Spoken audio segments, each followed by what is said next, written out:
আপোনালোকে জানে যে অসমত 6 জনগোষ্ঠীয়ে আজি যুগ যুগ ধৰি আমাৰ যেটো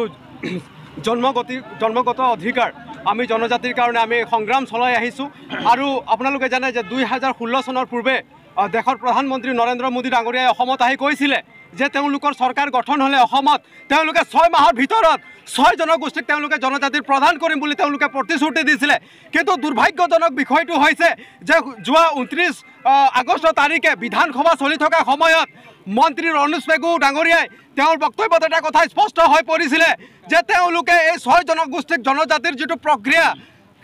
সেই বিষয়ে তেওঁলোকে কেন্দ্ৰ চৰকাৰক কোনো ধৰণৰ তেওঁলোকে প্ৰতিবেদন প্ৰেৰণ নকৰিলে আজি তেওঁলোকৰ চৰকাৰ গঠন হোৱা প্ৰায় 8টা বছৰ সম্পূৰ্ণ হল আজি 8টা বছৰত তেওঁলোকে এই 6 জনগোষ্ঠীক জনজাতিৰ নামত তেওঁলোকে প্ৰতাৰণা কৰিছে গতিকে আমি অসম আদিবাসী ছাত্ৰ সন্থাৰ লগতে আমাৰ যি 6 জনগোষ্ঠী আছে এই 6 জনগোষ্ঠীৰ নেতৃত্বত গোটেই অসমত আমাৰ আন্দোলন চলি আছে আৰু আজি আমি এই কাৰ্যসূচীত অসমৰ মুখ্যমন্ত্ৰী হিমন্ত বিশ্ব শৰ্মাৰ প্ৰতিমূৰ্তি আমি দাহ কৰিছো দেশৰ প্ৰধানমন্ত্ৰী নৰেন্দ্ৰ মোদীৰ প্ৰতিমূৰ্তি দাহ কৰিছো আৰু যেতিয়ালৈকে আমি সময়সীমা বান্ধি দিছো 2025 বৰ্ষৰ ভিতৰত যদি এই 6 জনগোষ্ঠীক জনজাতিৰ মৰ্যাদা প্ৰদান নকৰে তেনেহলে গাঁৱে ভূঞে বাগিচা অঞ্চলত